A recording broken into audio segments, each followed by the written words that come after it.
Good morning, 6th class. How are you? I hope you're fine. And how's your life? I hope you're getting along with very awesome. 6th class आपके revision work start हो रहा था, है ना। Revision work में मैंने आपको chapter number 2 तक कंप्लीट करवा दिया है। अब मैं आपको चैप्टर नंबर 3 स्टार्ट कराती हूँ। चैप्टर नंबर 3 इट्स धातु परिचय। कौन सा है? धातु परिचय। इसकी क्रियाएं देखो। जिन शब्दों द्वारा किसी कार्य के करने या होने का पता चलता है उन्हें धातु क्रिया कहते हैं, जैसे चलना, पढ़ना, खेलना, कूदना, गाना आदि। धातु के अलग अलग रूपों को धातु रूप कहते हैं, जैसे लिख धातु का अर्थ है लिखना, इसके रूप है लिखती, लिखता, लिखंती आदि।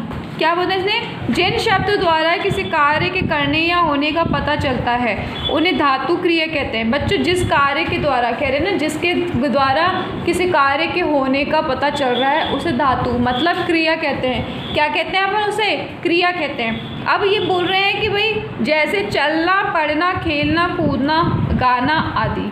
धातु के अलग अलग रूपों को धातु रूप कहते हैं। धातु के अलग अलग रूपों को क्या कहते हैं? धातु रूप कहते हैं। जैसे लिख धातु का अर्थ है लिखना, इसके क्या रूप है? लिखती, लिखता, लिखंती आदि। वर्तमान कालिक क्रिया रूप लिखने के लिए लट लकार का प्रयोग किया जाता है। अभी क्या कह रहे हैं कि वर्तमान कालिक क्रिया रूप लिखने के लिए लट लकार का प्रयोग किया जाता है। पट धातु जैसे लट लकार की देखिए, पठती, पठता, पठंती, पठसी, पठत, पठत, पठामी, पठाव, पठाम। बच्चों ये है लकार। क्या है? लकार है। और ये आपको जो लकार दिया गया है ना, ये वाला जो अपन ने पढ़ा है ये लट लकार है। लकार के 5 रूप होते हैं, ठीक है। लट लकार, लड लकार, कृद लकार, 5 रूप होते हैं लकारों के। और उन 5 रूपों में से लट लकार इनकी फर्स्ट स्टेज होती है, पहली स्टेज जिसे कहा जाता है ना, वो है। जैसे कि इसने आपको बताया है लकार जो होते हैं 3 वचनों में लिखे जाते हैं, एक वचन, द्विवचन और बहुवचन।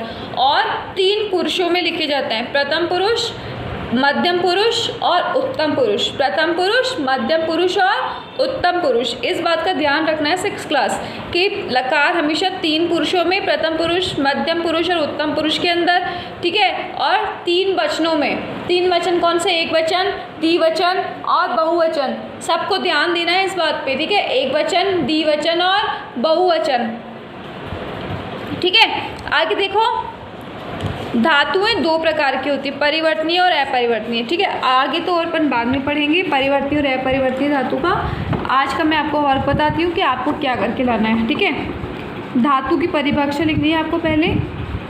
जिन शब्दों द्वारा किसी कार्य के करने या होने का पता चलता है उन्हें धातु क्रिया कहते हैं, जैसे चलना, पढ़ना, खेलना, कूदना, गाना आदि। धातु के अलग अलग रूपों को धातु रूप कहते हैं, जैसे लिख धातु का अर्थ है लिखना, इसके रूप है लिखती, लिखता, लिखंती आदि। यहाँ से लेके यहाँ तक आपको कॉपी में वर्क करना है। आगे से बताया कि वर्तमान क्रिया रूप लिखने के लिए लट लकार का प्रयोग किया जाता है, ठीक है। ये छोड़ देना, आगे लिखना पठ, पढ़ना, लट लकार, ठीक है ना। पढ़ धातु के दे रखे ना, लकार दे रखे हैं आपको, ये तीनों वचन समेत आपको ये लिख करके लाना है, ठीक है। पठती का है वह पढ़ता है, पठत है वे 2 पढ़ते हैं और पठंती वे सब पढ़ते हैं। पठसी तुम पढ़ते हो, पठत है तुम 2 पढ़ते हो और पठत है तुम सब पढ़ते हो। पठामी मैं पढ़ता हूँ, पठाओ हम 2 पढ़ते हैं और पठाम हम सब पढ़ते हैं। यहाँ तक आपका आज का वर्क है। ये लकार आपको लिख कर के लाने हैं बच्चों, ना कि सिर्फ लिख के लाने हैं, बल्कि आपको पढ़कर भी आने हैं 6th क्लास। यदि पढ़ोगे नहीं तो ये लकार आप लोगों के समझ में नहीं आएंगे, बुद्धि के अंदर से यूं के यूं वापस रिप्लेस हो जाएंगे, निकल जाएंगे। तो आपके लिए ज़रूरी है कि आप लोग अभी क्या करेंगे, आप लोग ये लकार अच्छी तरीके से पढ़ने की कोशिश करेंगे, पढ़ोगे। और ना कि सिर्फ पढ़ने की, बल्कि जो मैंने वर्क आपको दिया है वो वर्क आपको कॉपी के अंदर कंप्लीट करके लाना है, ठीक है ना। रिवीजन वर्क है तो जल्दी से नहीं भागना है, आराम से चला रही हूँ मैं, धीरे धीरे आप लोग आराम से, और जो वर्क देती जा रही हूँ वो वर्क आप लोग कंप्लीट करते जाइए बच्चों। अदरवाइज़ मेरा लॉस नहीं है, लॉस इसमें आप लोगों का होगा अगर आप लोग वर्क कंप्लीट नहीं करते हैं तो। ओके ना, ओके बाय।